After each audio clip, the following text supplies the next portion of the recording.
বন্ধু, এতদিন আমি ব্যবসার কথা বলেছি যে জিরো থেকে কিভাবে ব্যবসা করবে। তো আজকে আমি একটা কথা বলবো। ব্যবসা শুরু করার আগে এই চিন্তাটা আগে করা দরকার যে আমি কি ব্যবসা করব, আমি কি সমস্যার সমাধান করবো। এই পৃথিবীতে যে আমি এসেছি, তো কিছু তো সমস্যা আমাকে সমাধান করতেই হবে। তো আমি বলবো যে এমন একটা পেশা বেছে নাও যে পেশা অন্যের সমস্যার সঙ্গে যুক্ত আছে। ধরো আমি মোবাইল সার্ভিসিং করছি, তো আমি কিন্তু অনেকের সমস্যার সমাধান করি কিসের না মোবাইলের। আমি আজকে 5-6 বছর মোবাইল সার্ভিসিং লাইফে আছি।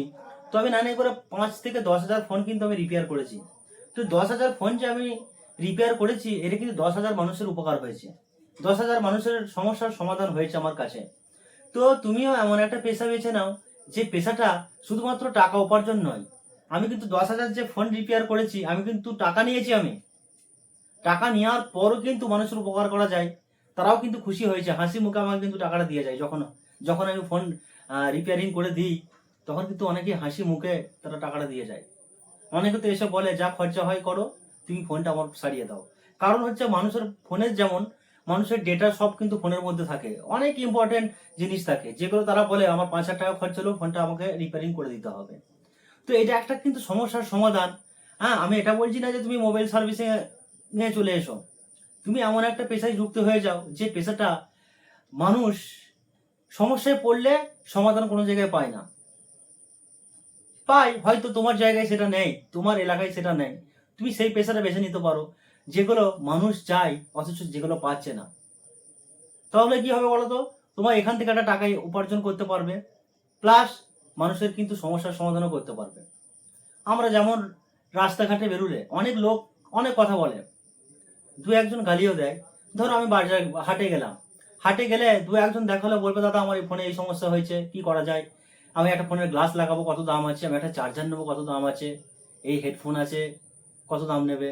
তো এগুলো কিন্তু মানুষ যখন দাঁড় করিয়ে কথা বলে, আমার এই সেটিংটা ঠিক করে দাও, নানা রকম সমস্যার কথা বলে, এগুলো কিন্তু আমাদের ভালো লাগে, ভালো লাগা স্বাভাবিক।